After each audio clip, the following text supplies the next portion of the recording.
This past summer, myself and 2 friends spent 7 days living in tents and riding our basic motorcycles over 2,000 kilometers through the rugged British Columbia wilderness. This is our story.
Proud of you, Mike. Ask yourself, what makes a motorcycle trip an adventure?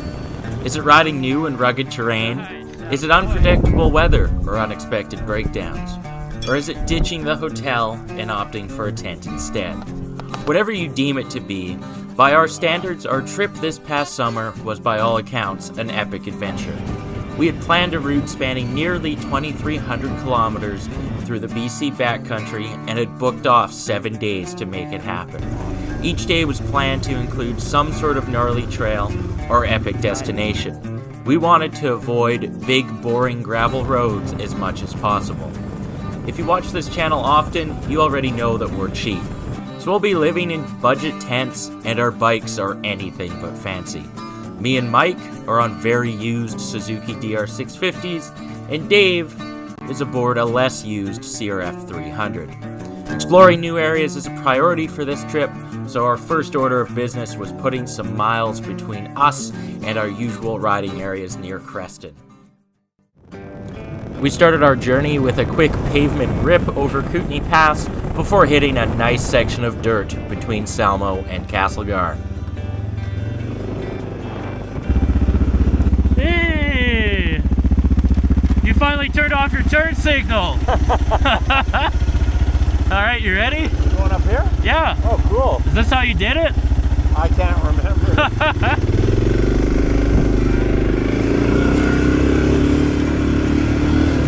The plan for day 1 is to ride about 350 kilometers and make our way from the West Kootenays into the central Okanagan. Now the fun.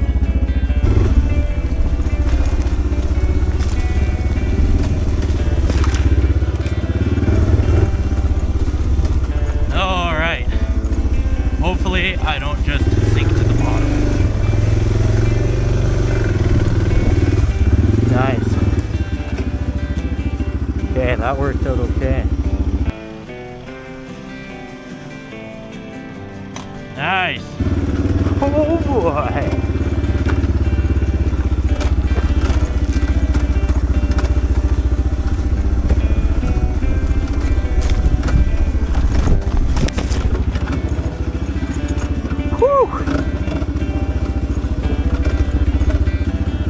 Alright, that was a little hairy with luggage. Wow.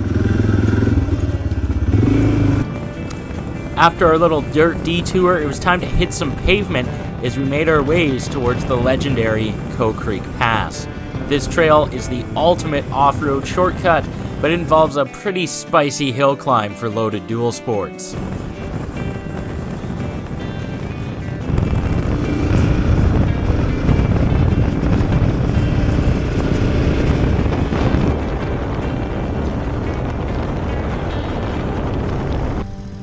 Not a bad lunch spot, eh?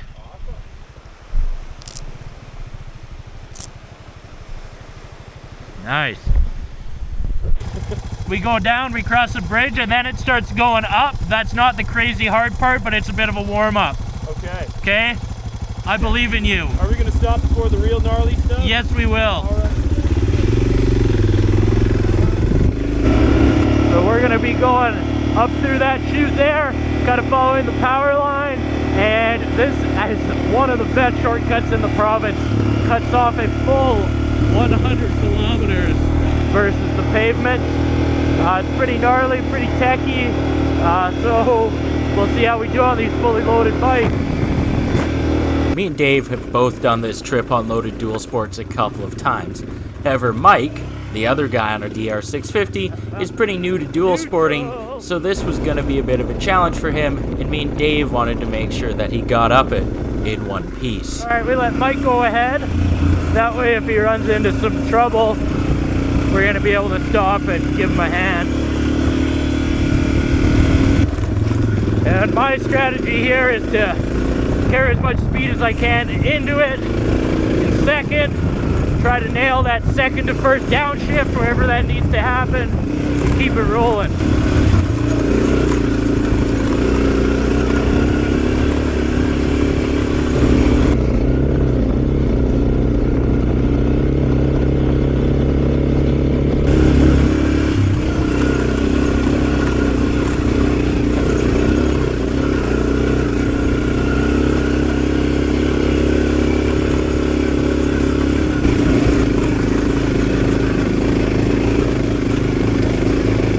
Okay, that's part of it down. Hell yeah, brother! Good. There's one more hill. That was exhilarating. Yeah. He's got this.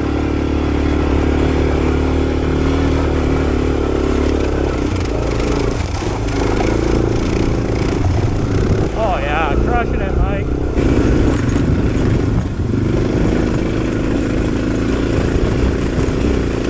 Nice, he's doing good.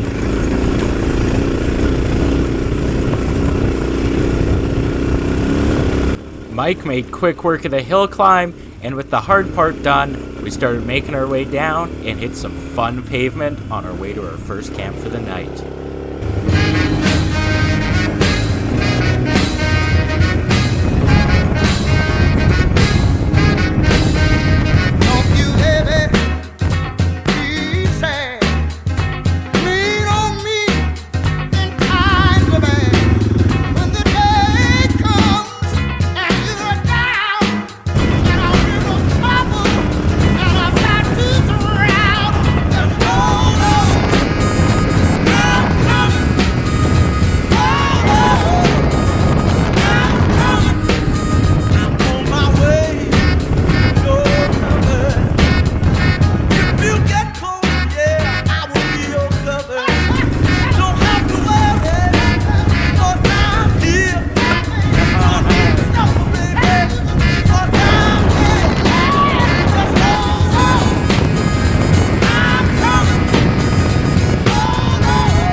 Oh, boys. Yeah, not bad. It was a Friday evening, so we had a tough time finding a great campsite on Sugar Lake, but we ultimately pulled through. We were glad to have this awesome beachfront spot after a relatively long day of about 350 kilometers. We needed a good rest because day 2 would be almost entirely off-road. Woo! Subscribe to Dirt Whiz. Day 1 was one of those rare days where everything just went good. We started in Crested, and we got to our campsite at Sugar Lake without anything too bad happening. The plan for day 2 was to ride pretty much all dirt up to the Trans-Canada Highway, then continue north, explore some Alpine terrain, and then hopefully end up camping somewhere on Adams Lake. There we go.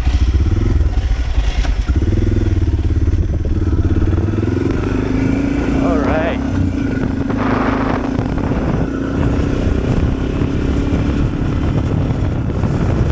Mike had been complaining that his bike handled terribly the day before, so we decided to play musical bikes on this glorious morning. Can I suffer for a bit? Please. Please. Oh boy. Try not to hit potholes. Oh, it's that good, eh? You want to weave between them.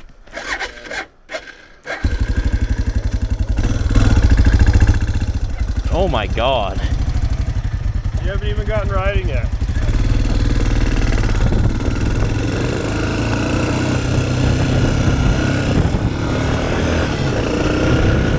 Wow. Oh my God.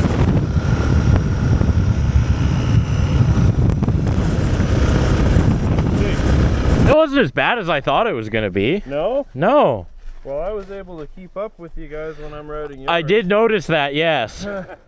It's not that good, but it's not that bad. Sure. You want to try out mine? No, I'm going to walk. Yeah. Hey. Fair enough, man. It definitely feels a lot more spindly than this one. Really, yes. And the moment you hit those like sections of potholes, it just jitters itself sideways. Yeah. The red switch, Michael.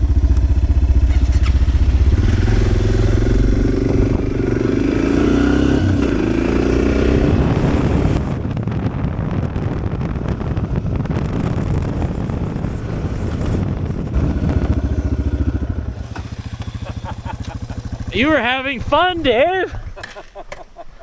It's better than I thought it was gonna be. Yeah, same here. What'd you think?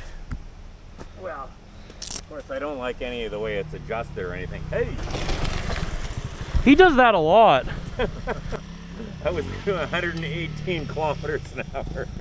Yeah, we were going quick. Woo!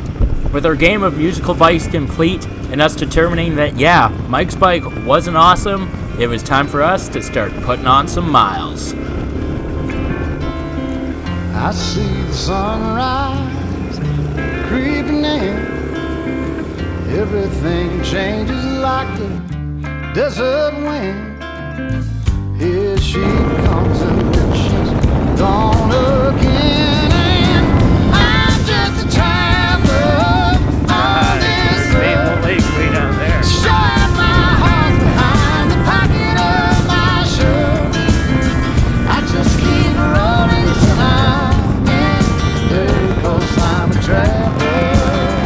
Oh, I'm a traveler. I couldn't tell you, honey, I don't know where I'm going, but I've got to go. 'Cause every turn reveals some of the road, and I'm a traveler. Oh, I'm a traveler.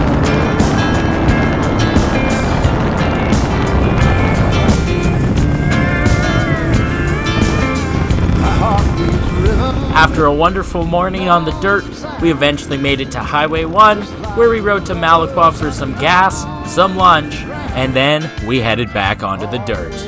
Lost and nowhere bound. I'm just a traveler on this earth.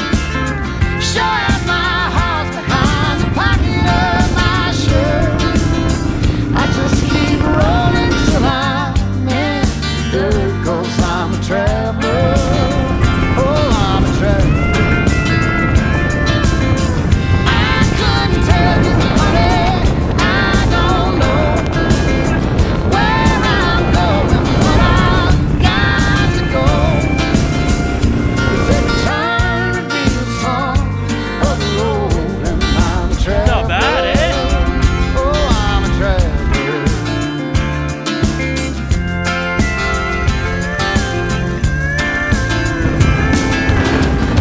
When I'm gone, somebody else will have to feel this wrong. Somebody. Day 2 was going good so far. We were making great time, the views were awesome, and the weather was good. But we had yet to ride anything gnarly, So at this point, we decided to head up this rowdy powerline trail that I had heard about because allegedly it led to some pretty nice alpine lakes. It did not take long for the quad trail to become gnarly. Now, it wasn't the craziest thing we'd ever ridden, but on big loaded dual sports, it did present a bit of a challenge, especially for Michael, who was definitely the greenest rider of our bunch.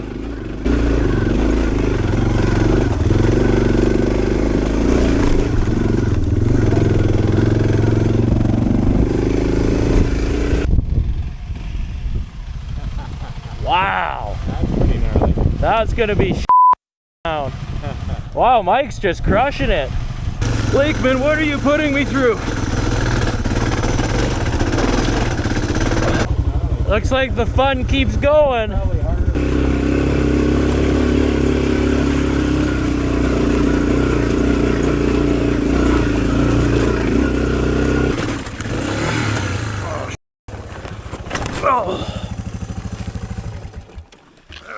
Okay. Well, my shift lever got bent in pretty good. I'm sure glad I got these case guards here, but I won't be able to upshift at all until I bend that back out.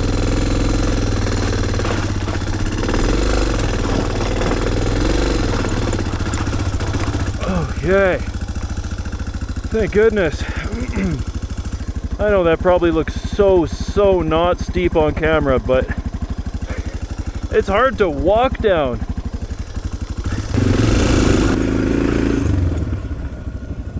What's up?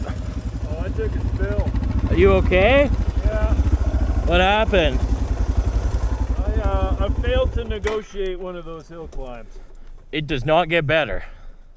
No? No. Got up the Well, hill. you could ditch the backpack, this bag, and your We're jacket. coming back the same way, right? Yeah. You don't need it. That's- The top's right there. That's probably wise. If I get a chance, I'm just gonna do a push. Do it. Just gonna do it? Yeah.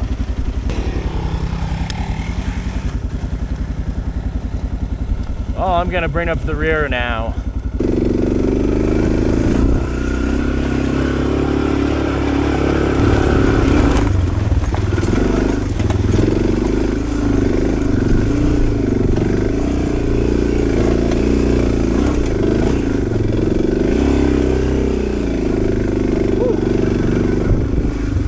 Okay, losing momentum, not good.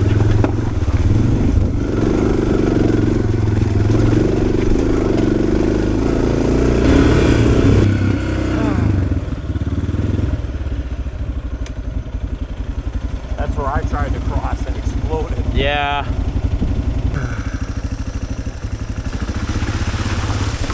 Oh, okay. Nice.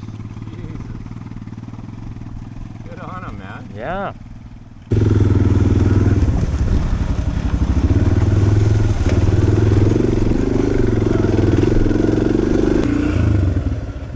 What's up? Pan yourself? Yeah. As long as you keep moving, Mike, keep it moving. Nice. Hell yeah, brother. Woo! Mike obviously ran into a lot of troubles, but credit where credit's due. He was one heck of a trooper on this trip. He was a pretty green rider, yet he got up this super gnarly stuff with all of his camping gear, so props to him.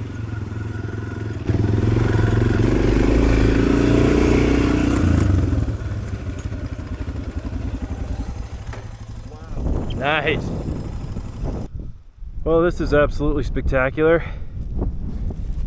Dave and Tyler kept going to hit the summit. I stayed to take a little bit more of a break. Can't believe I spilled the bike, and then not 2 kilometers later I canned myself on the front of the seat during that little river crossing there, and that hurt. That is sweet. The battle was definitely worth it, because once we were at the top, we enjoyed some breathtaking alpine scenery and what seemed like an endless amount of Alpine lakes. I will take Beaver Dam for 500.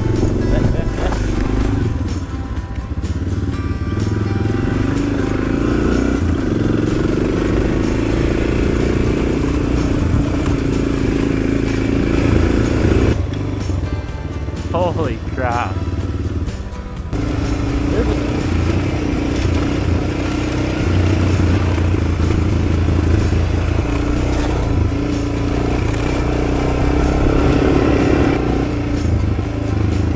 Oh wow, that is spectacular.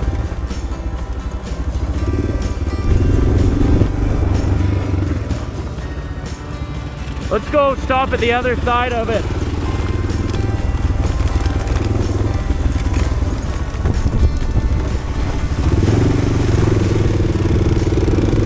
This was an out and back trail though, so once we got to what we deemed to be the end, we did have to turn around and huff our way back down the mountain.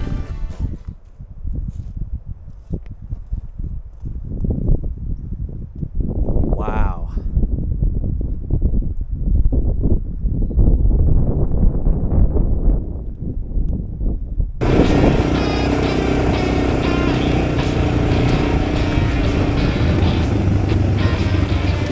The ride back down was fairly straightforward. We just took it slow on the steep parts, and once we got back on the road, we were pretty sure it was going to be smooth sailing back to camp. Or at least we wanted it to be.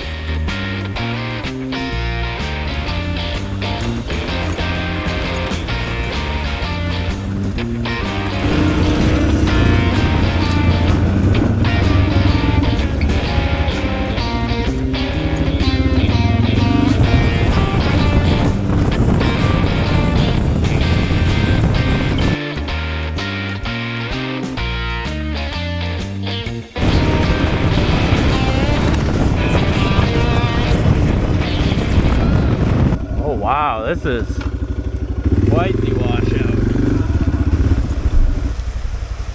Yeah. Okay, I see the plan. Looks to me I'm gonna go through here, across, bump. You wanna stand there and help me? I'll walk along the back.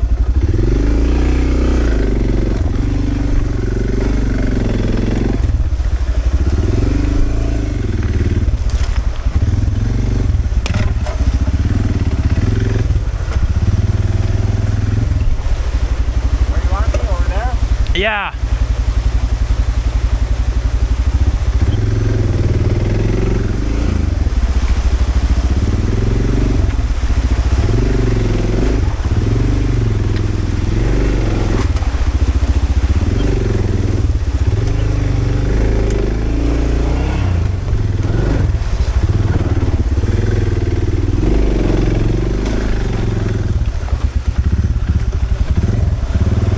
Over this way a bit more. Yeah.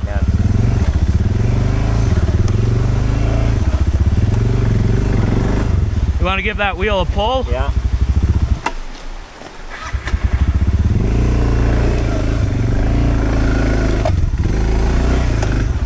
Just that easy. Yeah, nice and slow through there, Dave.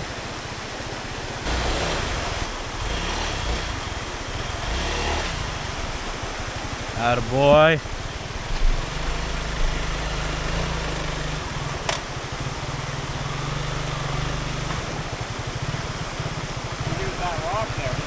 I just hit it, yeah.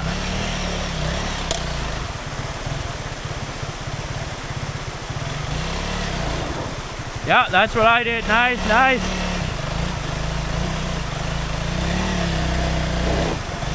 Roll back and pop. Yeah, yeah.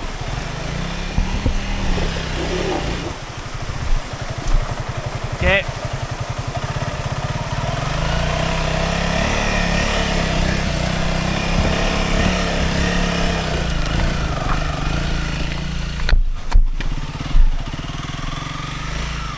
Nice, attaboy.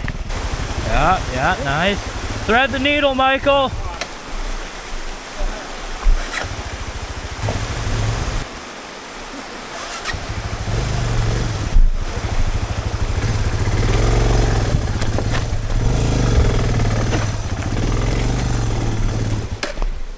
going.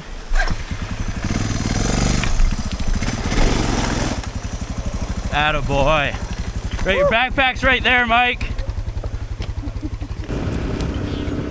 With the washout now behind us at this point in the day, we were getting pretty tired. So after getting some gas at the remote outpost of Seymour Arm, we decided to heck with our plans of camping at Adams Lake and instead decided to ride to what would be a much closer and still excellent camp spot.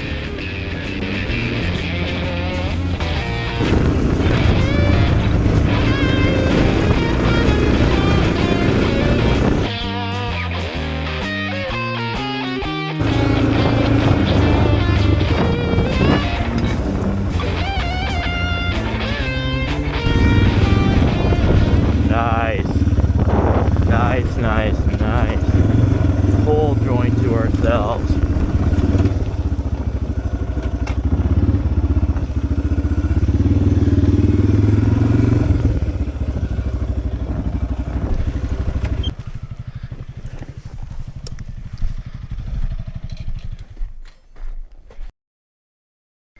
Proud of you, Mike. Sandy Beach?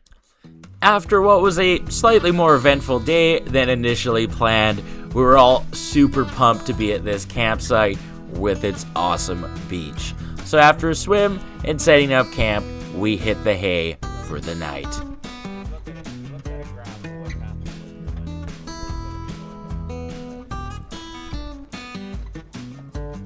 Yes, it would.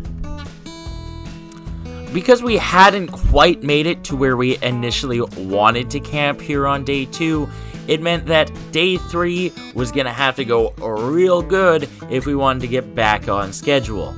There wasn't anything super eventful planned for day 3, but there was on day 4, so we took the opportunity to make up some time. Alright, Hummelet Lake. What an awesome camp spot. Wow. Had it all to ourselves. And now day 3 should be a bit more of a chill day. Yesterday was quite punishing.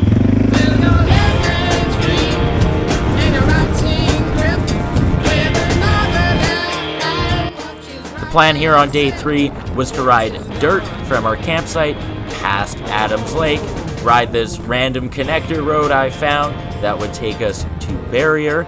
We had initially planned on riding dirt from Barrier to 100 Mile House through the Chilcotin Plateau, but instead we ended up enjoying the very windy and very twisty Highway 24.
This gas stop in 100 Mile House would be incredibly important. It would be the last time that we would be able to access fuel for the next 300-ish kilometers, as we were about to head into the wilderness in search of the Fraser River and the vast nothingness that lay beyond it.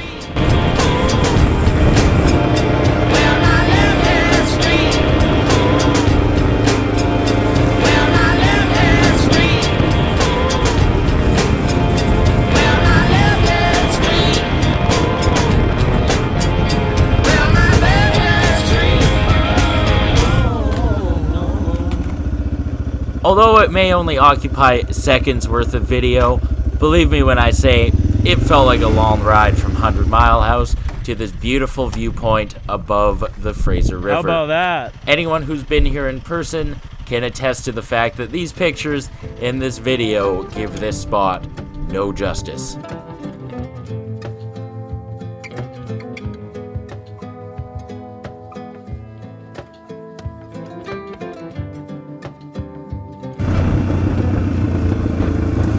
After admiring the views, we began our descent down into the river valley, where we would make our crossing across the mighty Fraser and hopefully find a spot to camp for the night.